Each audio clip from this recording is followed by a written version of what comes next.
Martin Popoff, the author of the new book Guns N' Roses at 40, which is out now. This chapter on the Appetite for Destruction demo is very interesting. It was produced by Nazareth guitarist Manny Charlton.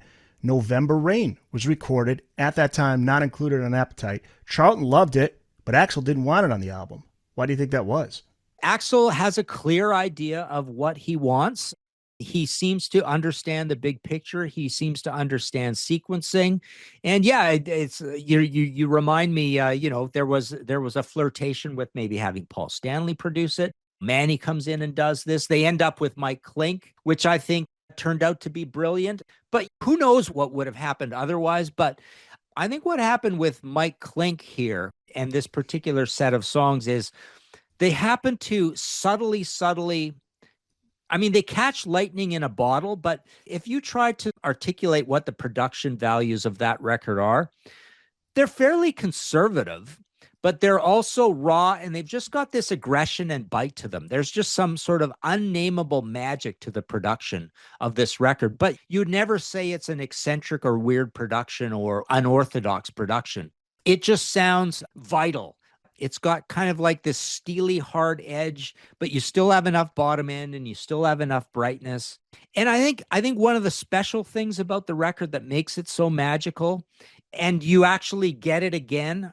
So it's nice that you get it again on both the Use Your Illusion albums. But I think the cool thing about it that is a challenging thing, and you don't normally say this about production because you normally talk about how much high end or bottom end or what the drums sound like, is that you get this trademark aggressive, violent, pushing and pulling slash guitar sound.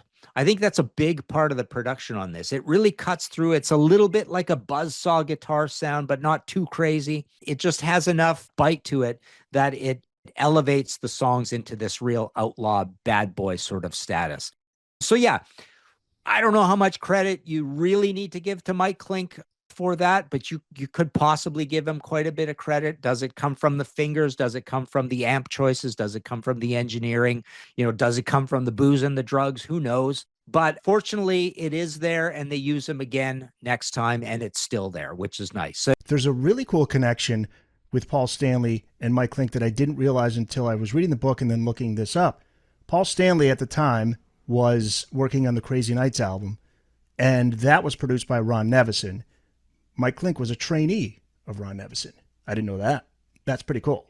Interesting, yeah. What do you think it would have sounded like if Paul Stanley produced this? It would have sounded more like, because he wanted it to sound more like maybe a Whitesnake album. Man, who knows? Number one, Paul is no producer. I mean, Paul would be in there. He's not an engineer producer, and he doesn't produce much. Did he produce New England's album, I believe? Yeah, New England. And I don't think the KISS albums sound particularly good. I don't think any of those sound particularly good. They're very mid-rangey. Thin. Crazy Nights is very thin. Yeah, Crazy Nights is definitely not a good sounding album.